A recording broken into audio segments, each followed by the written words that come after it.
What's going on, everyone? Hope you're all having a great day. Qui Gon Jinn was a very powerful Jedi Master and one of the best lightsaber duelists in the entire Jedi Order. But if Qui Gon was so powerful and experienced, why did he lose to Darth Maul in the Duel of the Fates in Episode 1? Let's dive into it.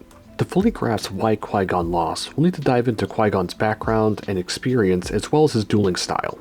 Qui Gon was the user of Form 4, Ataru, which focused on acrobatics. This was also the same form that Yoda used. However, in his later years, Qui Gon ditched a lot of the acrobatics and stayed grounded during his battles. As he began to age, his strength and physical abilities declined, and Qui Gon had become more reliant on his battle IQ and experience. One major hindrance with the Ataru form was how much energy it drained, and while Qui Gon was a master of the form and could cover most of its weaknesses, in his older age that just became harder and harder. Now, one thing to note is that Maul and Qui Gon had a brief encounter on Tatooine, where Maul only used one side of his double-bladed lightsaber, concealing it. Maul was able to pick up on Qui Gon's fighting style a bit during their brief encounter, so Maul had some Batman-like prep time, you could say. Maul went into the Duel of the Fates with a plan to separate the two Jedi and take them out one by one.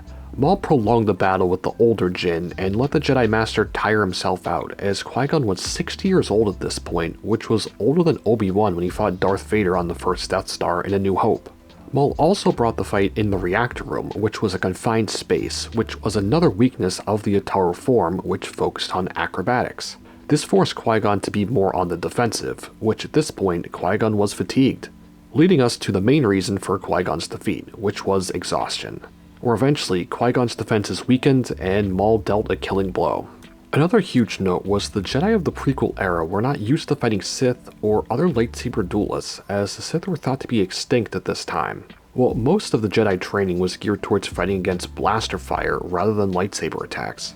While Qui Gon had a ton of battle experience, he didn't have any experience really dealing with a dark side user. So both him and Obi-Wan were completely in the dark in this fight and pretty much went into it blind. Or maybe if the Jedi Council actually listened to Qui Gon when he told them that he might have fought a Sith Lord, things would have went completely different. I think that this was just one of many dumb decisions by the Jedi Council during the prequels.